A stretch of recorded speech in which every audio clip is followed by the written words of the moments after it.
Yes, ladies and gents, welcome to another episode of the United People's Podcast. It's me, it's Dan, it's Nick. We're here twice a week. And this one, we're going to be previewing the Forest game, speaking about Elliot Anderson, Adam Wharton, Jamie Carragher being a twat, you know, just the usual. Dan, how you doing, mate? Still got a smile on your face on the Brighton game? Oh, yeah. I still can't believe the performance that United put out that game. And, yeah, I'm hoping for more of that on Saturday. Do you live with any Forest fans at uni? No, I don't actually. I don't live with any Liverpool fans either. I live with a City fan, a Leeds fan, fellow United fan, and a Sunderland fan. Sunderland fan must be buzzing. He must be buzzing this season, Sunderland fan. Every time I hear a scream in the kitchen, or if I'm in the kitchen with him, it's constantly just like, and he's a proper Mackem as well, so he's really, really loud, and you'll never hear the end of it. Screw Sunderland. Nick, how you doing, mate?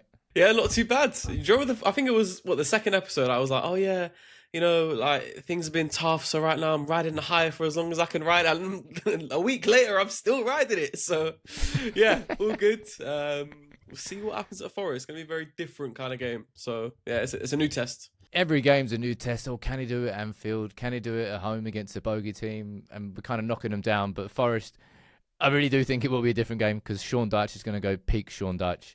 But I kind of want to start the conversation this week by what we're going to try and do every podcast is if there's anything being said in the news or anything that's being covered, we'll have a little chat about it. And then we'll end each pod with a preview of the game that's coming up. And I think something that's important to speak about this week, midfield, we already know, I think, midfield overhaul is going to be next summer, right? We had the attacking overhaul this summer. A quick question on that, actually. Like, isn't it really refreshing, Dan, that we're having conversations as United fans about how our summer signings have been successful, and you can see Gyökeres hasn't scored in 5 at Arsenal, Isaac at Liverpool, and Wirtz at Liverpool. And it's normally United are the club that you point at and go, man, they're crap at transfers, aren't they? They are big at wasting money. It feels like the shoe's on the other foot.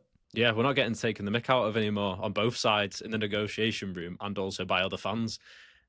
It is, like you say, it is a breath of fresh air, and I'm just glad that all these signings that Ineos have brought in, probably by Agate, like we spoke about in one of the last episodes, has done well, and you can't really blame any of the signings that they've brought in because they've all hit the ground running virtually. So it's really important, and I hope they do keep it up, and maybe in January we might see a midfielder coming in. How are you feeling after the summer? You know, we missed out on a midfielder. We all knew that it was important. We should have signed one. We didn't sign one. We tried for Baleba. He was too much. What was your feeling going into the season about, like, I saw people going crazy saying it was like a 2 or 3 out of 10 window, and I thought that was a bit over-exaggerated. And I promise you I'm not doing this as Captain Hindsight. I said it at the time as well. I felt it was like a 7.5 out of 10 window. I think it's kind of showing now. Yeah, I mean, I think it was overall a positive one, especially because one of the main things we did is go after Premier League quality players. So we know that once they come in, they're good and ready to go, which is proving to be right.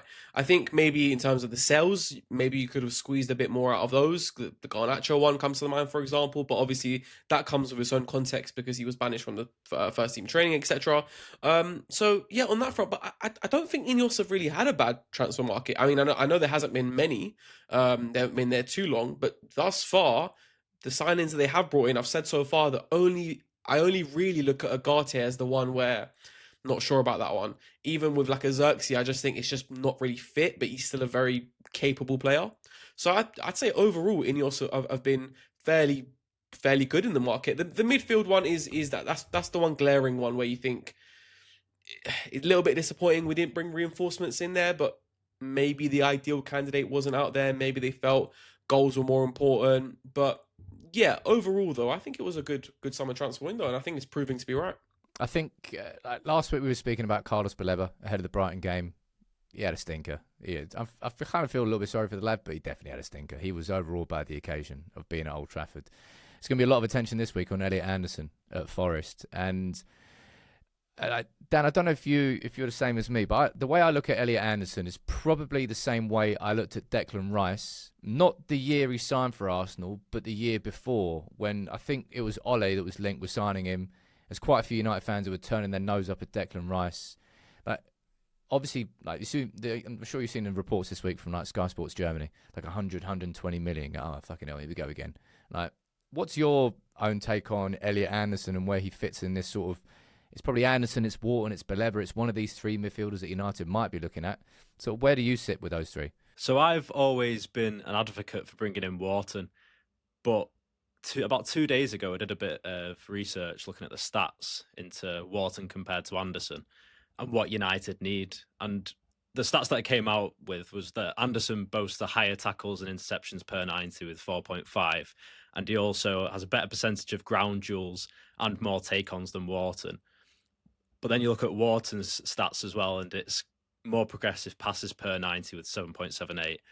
But it's weird because Anderson has a better pass completion rate than Wharton, which you wouldn't think. So from those stats and from other stats that I've looked at, Wharton seems like more of a creator than a box-to-box that we need by the side of a creator. So we've got Bruno, we've got Mainu. I think Wharton sort of fits into that category. People may disagree, but you've got to have like a pit bull next to them that can just keep running up and down constantly box to box, which we need in Elliot Anderson. I think that if you look at it from a stat perspective, because this is the way, like, you might like it or lump it, but stats are an important part of modern transfers. It's the data is crucial in sort of creating your shortlist, and then you have the eye test on top of that. From what I've watched of Elliot Anderson, we're gonna have a video coming out on him on the YouTube channel on Thursday, I think, so check that out.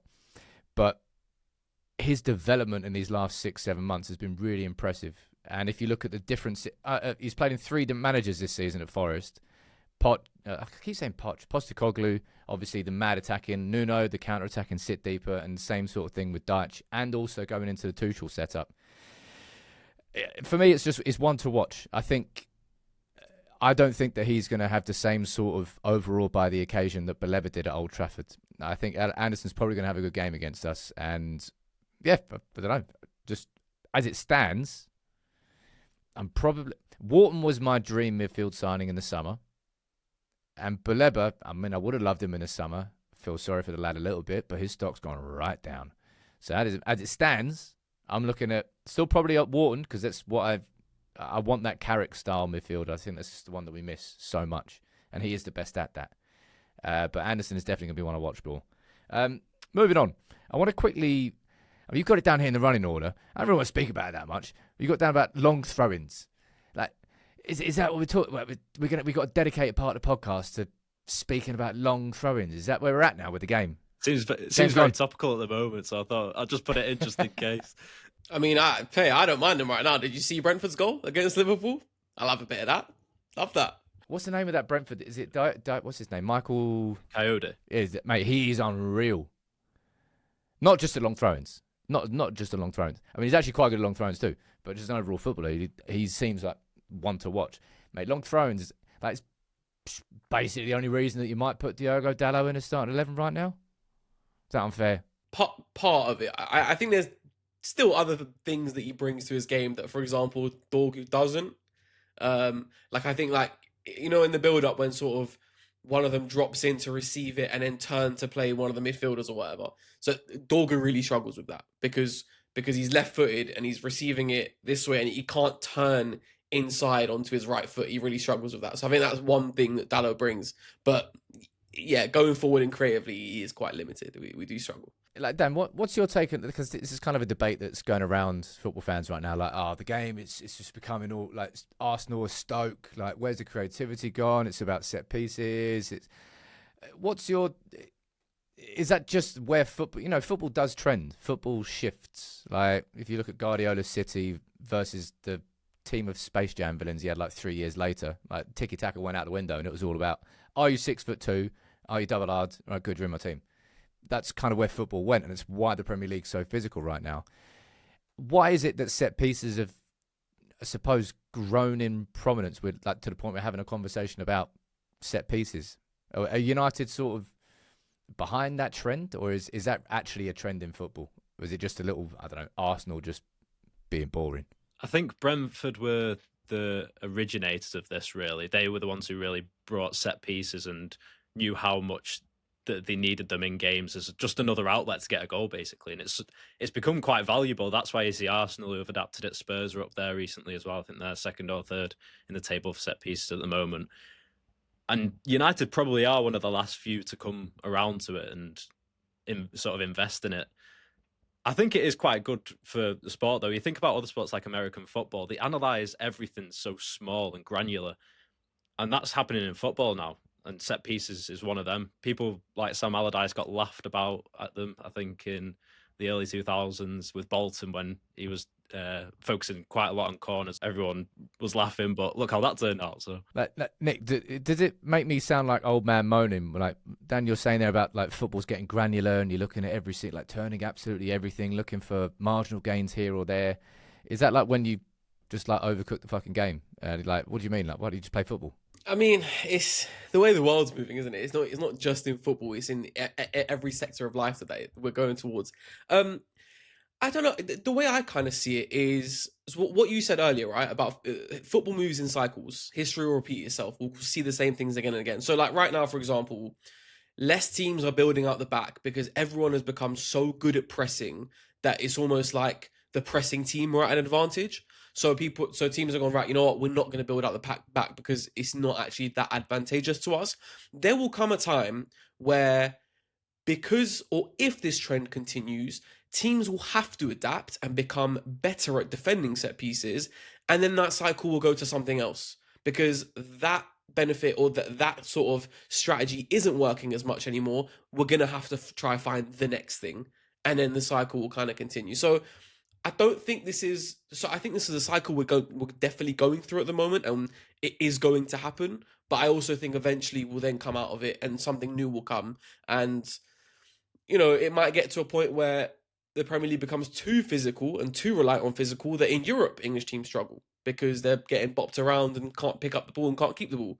So yeah, it is a little bit boring at times. I had this discussion with a mate today saying Arsenal could be the most boring champions we've ever seen, but sadly it is working. And so, yeah, we do need to take advantage of this, especially against Forest, which I'm sure we'll come on to. Well, we will come on to it. I think set pieces are probably going to play a massive, massive part of that game, let's be totally honest.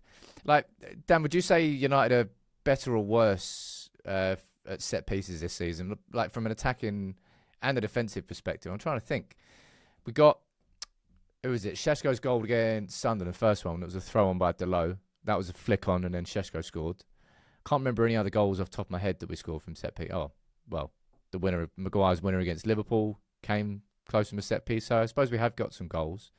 How many have we conceded? I know it's a hard question to throw on you. Yeah, I'm not too sure what the actual how many we've let in from set pieces or corners, but especially at the start of the season before Le Mans came in, we were so bad, so vulnerable. Oh, shit. With the first goal of the season. Yeah. My God. Oh. It was just pathetic, and you can tell that they've had to fix up that since, and we're a lot more better and a lot more sound on set pieces and corners now, definitely. Mate, as if you just remind me of that. Those first Flashbacks. 2 games.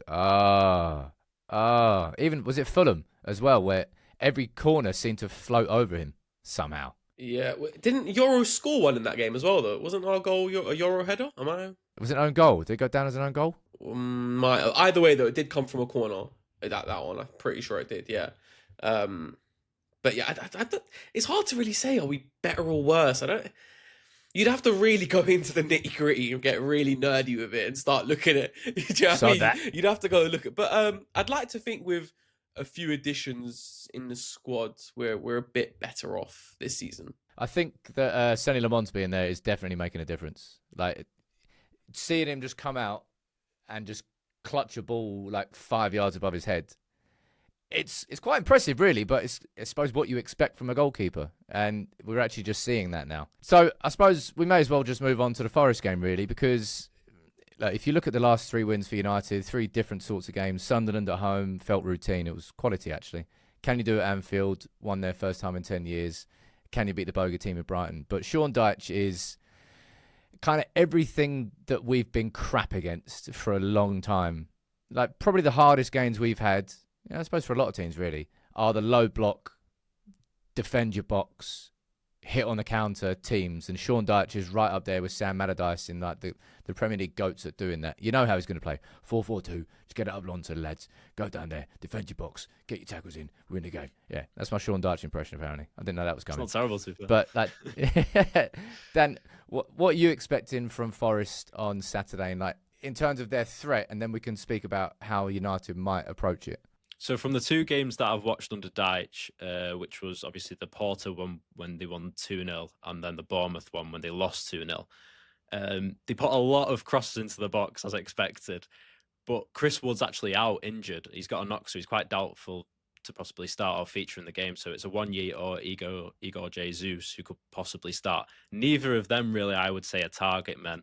A Wanye can probably hold the ball up quite well. I'm not too sure about what he's like in the air.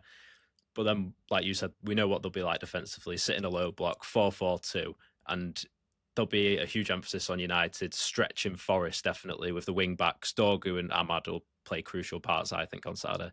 Like, Nick, I'll ask you this one, because low blocks, right? One thing that always becomes frustrating, especially at United over the last couple of years, whenever you're coming up against low blocks, you'd always like recycle possession on the edge of the box, left to right flank, and you'd want somebody like Bruno, he's basically the only person who could do it, to find that sort of incisive pass. You go, fuck, out of nowhere, who saw that pass? And then you beat the low block. How do you expect United to try and set up to get past the low block on Saturday? So, first of all, I think we're going to really try and surprise, hone in on the right-hand side. Brian Bomo, Ahmad, get Bruno to sort of drift in there. Even at times, Cunha can really go central and in some moments try to combine with them. It's going to have to be a lot of combination plays to try create space for someone to work a piece of magic, because they can't do it unless there's the space and time to do it. So there's going to have to be a bit of that. There's going to have to be crosses into the box, and a lot of them, I reckon, in this game, especially if we do have possession as we're expected to. You want sometimes carefully Casemiro bombing into the box, maybe Bruno bombing into the box, as long as you know you've got a Dorgu, a Dallo, or someone covering. So there's that. I also think, as I said earlier, they don't look good in set piece moments at the moment. So Sells, wasn't it Tavernier who scored straight from a corner? There was only a little bit of pressure on Sells, really. It was really poor from him to let that in. So that's a bit of a knock in confidence in his mind going into this game. Try to take advantage of that. Set pieces is going to be very important for us in this game. You've got De Ligt, Sesko, Yoro, Casemiro, even a Luke Shaw. They can all win headers. So that's really, we've got to put the pressure on them in set piece situations, especially, I reckon. I think one thing, Dan, that I haven't seen much of this year, I think we saw it, Mason Mount, was it his first goal against Sunderland? And Bumo crossed it from that side, and it was Mount running in the box. Last season, nobody completed more crosses in the Premier League than Brian Mbeumo, right?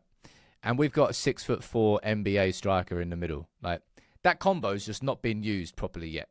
This feels like the perfect... If we had a game plan with Liverpool, and we did, right, let Van Dijk and Konate win the first headers, win the seconds. Good. That's our game plan. Work like a dream. Score within a minute because of it.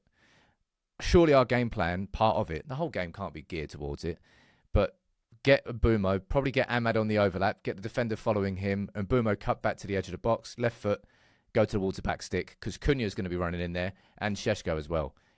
It just feels quite obvious to me that should be the way that United try and play through Forest's low block, because I think if we try and do it by patient build-up and left to right, I just don't know how much luck we're going to have. Maybe luck's the wrong word. But I suppose I'm a little bit scarred from watching United trying to do that so often over so many years and just never being able to, really. I reckon we could win the second balls. Their midfield, especially if they attack and lose possession of the ball in the centre of the field, very vulnerable. That was clear against Bournemouth completely.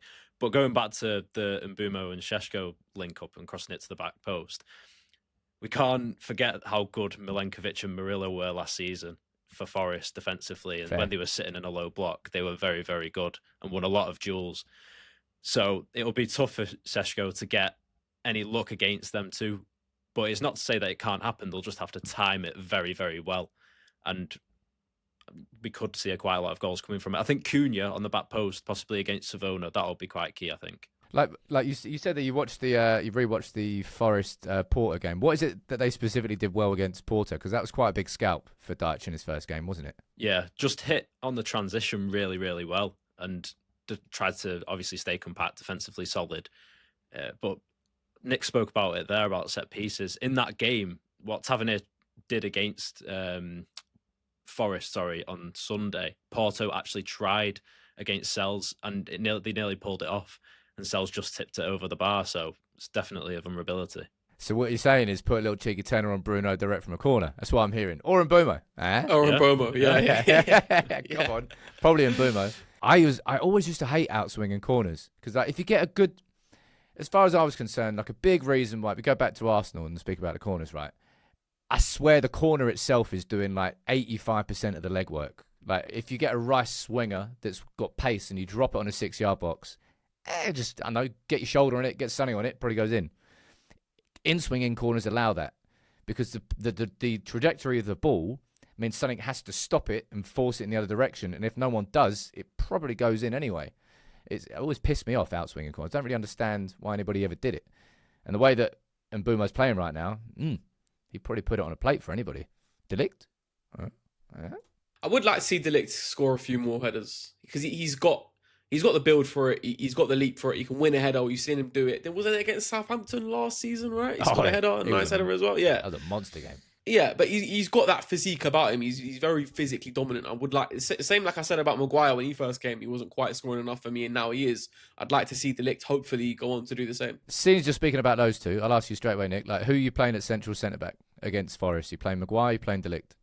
You know what? For this game, actually, all right, it kind of goes both ways because on the ball, I would rather a Maguire. Off the ball, I would prefer a Delict. Because I think in this game in particular, our rest defense is going to have to be so good because their biggest threat is on the transition. Hudson-Odoi, for as many faults and he's not, the quality of player who Chelsea fans thought he initially was, he's still on the break can be a threat. Gibbs-White can be a threat. In those moments, I would like a Delict. On the ball, I'd like a Maguire, but I'm not going to sit on the fence, so... You know what? For the continuation of the last game, I would still go Delict, Yoro, and Luke Shaw as a combined back three. I wouldn't change them. I wouldn't separate them, I don't think. Fair enough. Deb, what about you, Dan? Where are you sitting on that one? I probably agree, I reckon. I think this is definitely a game where you do need solid defenders and aerial ability like we spoke about on set pieces. So, yeah, I'd probably agree. What about you? I think it was kind of a fair point about the rest defence. Because my mind going into this, I was probably looking at it more like the Chelsea game where it was Delict right centre-back, Maguire central centre-back, and probably Yoro going to the bench. That was in my mind, but then I'm thinking about the rest defence because that is going to sting us. There will be a point where we're on the edge of the box against Forest and Ndoye and the ball goes over there and it's like 2-on-3 and you're like, fuck. Like, that's going to happen at some point in that game, isn't it, Nick? That they will be feeding off that. That's all they want. Like, I was trying to think, like, when Forest are on the ball, how are they going to try and go through us? Like, when they're in a moment of sustained possession, how are they going to try and beat us? And everywhere I kind of think, like, it's going to be difficult for them because if you go long, I back us to win the majority of the duels. If you want to try build out, again, off the back of what we saw against Brighton, which was a surprise to me, but nonetheless we saw it, our press is good enough where if they want to try build out, I think we've got them at that as well.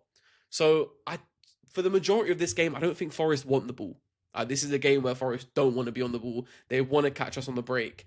And yeah, that's going to be... And we said it before, right? Sean Dyche, that's what he wants to do. And they've got the players to do it. They did it all season long last season with Nuno. How much of a twat is their owner, Marinakis? Like, imagine being a Forest fan, right? And you've like, after the progress that you've made as a club, and then you boot Nuno because you go, we want to be more expressive and expansive. Let's get Postecoglou. Fuck him, actually. After what is 4-5 games? No idea. Sod him. Let's just go Sean Dyche now. Basically a shitter version of Nuno, who we sacked earlier this season. Great. We're kind of back where we were, but instead we're 18th instead of 7th or 8th in the league. Anyway, I hope we pump them. Like, predictions in then, lads. Dan, I'll come to you first. Can you hear the rain just to start off with? What is it? That's all right. I'll let you off with the rain. Basically, if you can hear any sort of dribbling rain, Dan is in uni digs. Yeah, I've not got someone typing right, next to me. Don't worry, I've not got a typewriter. We're not in court. But like, what's your prediction? I'll probably go 2-1 United. I'll be there on Saturday if anyone wants to come and say hi, have a chat. Yeah, I will be there. So, but I'll definitely go 2-1. Yeah. I asked you this in Dean's game. I'm going to ask you. You're going to go Hooters, aren't you? No. There you are. Fiend, absolute fiend. That's what everyone does in Nottingham. I've never been to Nottingham before. Hold on, we need context because I've never been to Nottingham. Is Hooters a club? Yeah, but you know Hooters is like it's an American restaurant with Oh, that add-ons. Hooters. Yeah, that Hooters. Yeah. That Hooters. You know, Yeah, Right. Okay. There's one. There's a Hooters in Nottingham, and everyone goes there before the game. Right, Nick, what's your prediction? So Dan's going 2-1. I don't think Forest looked good at all in either game. Even against Porto, where they won, I think it was 2 fortunate penalties. So I'm going to go 2-0 and say we actually keep a clean sheet. Ooh. Oh, I am going for the same scoreline I did last time.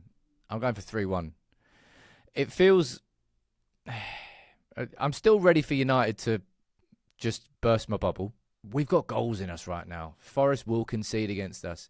It's how we manage those rest defence moments. They're going to be the two key things in this game. How do you break the low block? Obviously, that's the whole game, really. But can we get Mbeumo into the spaces where we can create problems? If he can, and we can, we'll score goals. And how can we defend on those transitions and those rest defence moments? It might well mean that you could even mean that you don't play Ahmad in that game and you start Delo. So you've got somebody who's more geared towards tracking back in those situations. I wouldn't agree with that. I'm just thinking out loud here.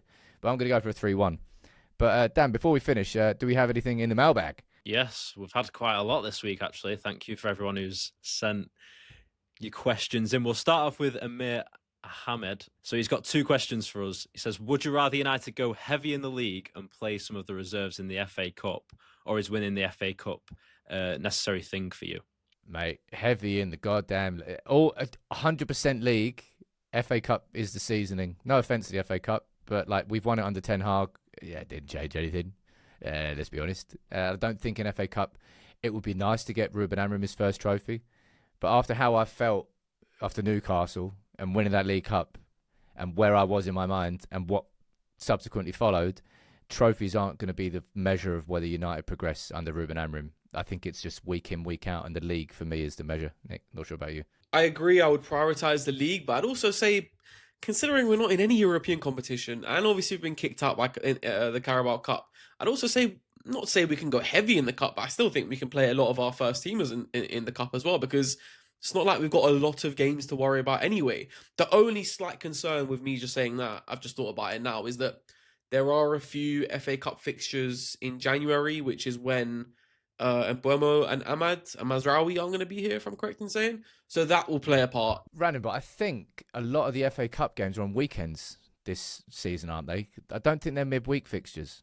And I don't know if I'm right or wrong on that one, because I think there's a couple of... Because of TNT? I don't know what it is. I've read up on it before. But I think there's quite a lot of... Typically, a lot of them went into midweeks in the probably rounds 3 to maybe 6. And then is it 3 to 6? No, is it 3, 4, 5, quarters, semi-final? Is that right? I think so. That always throws me. The different rounds, that always throws me. Yeah. Yeah, I think I'm right on that one. But I think there might be more weekend games, so it might even still be once a week is the point I'm trying to make, rather than being 2 games a week. And then we've just got one last question from Amir. He said, what is the best ever game you have been to? Bloody hell, Amir. Okay, my mind's not that good. I can only just about remember I had breakfast this morning.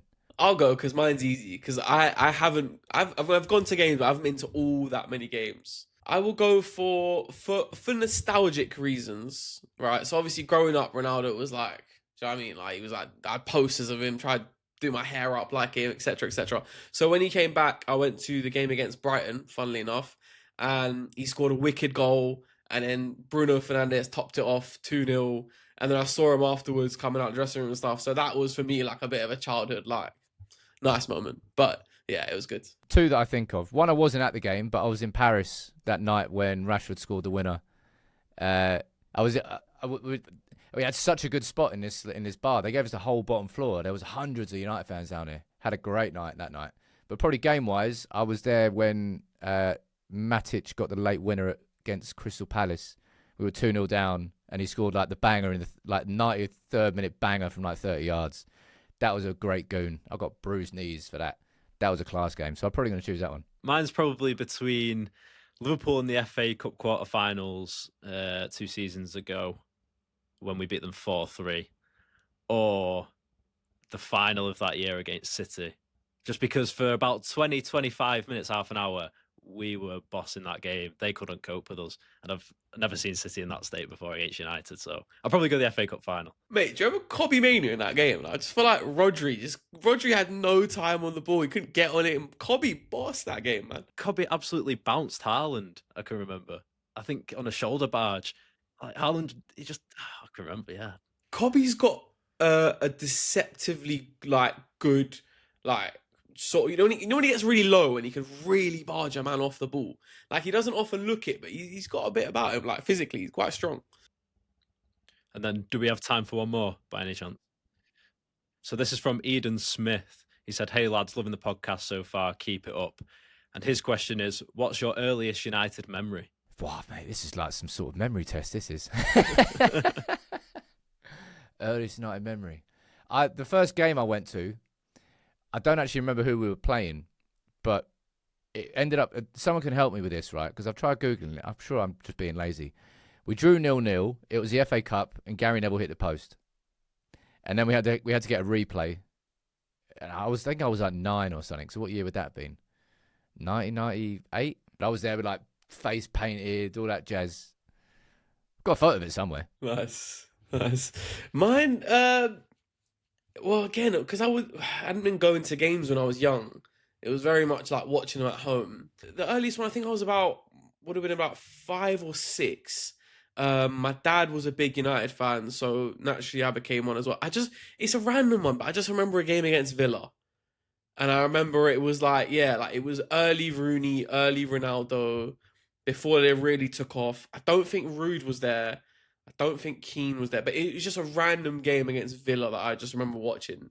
And I have a picture of me in a very, very fake United shirt that I bought from my parents bought from a market somewhere. So that I'll probably get that up at some point. Yeah, that's probably mine. Badge upside down, all that shit. It said, so rather than Manchester United, it said Manchester the best. So, That's class. What are you then? It would have been my first ever game in 2012-13. So the last time we won the league. It's these ones again. You make me feel old as shit. We beat West Ham at home 1-0. So I got my first scarf. I remember going, it was all me and my family going down, and yeah, I'll never forget that day. Class. do you remember who scored? No, I think it was either Rooney or Ashley Young. I think it was one of them two. Two different sides of the spectrum. Yeah. Cool, mate. They're cool questions. Thank you very much. Was it Amir and Eden? Thank you very much for sending them in. Mate, if you do want to get involved, by the way, the email is podcast@unitedpeoples.tv. And the number, which you can send your voice notes in on, because we've not had any voice notes in. We'd love to bring your voices into the pod as well. The number's, if you're outside of England, it's +44. And that's the dialing code. So it's +44 7471 962 384. And then you can send them in. And yeah, you might come onto the pod. But that's it for another episode. Thank you for listening. If you did enjoy it, please leave a 5-star review or drop a like on the video. And we'll be back, hopefully, after United make it 4 in 4. And if that happens, going to be very happy bunnies on Sunday. But have a cracking weekend and have a cracking end to the week, lads.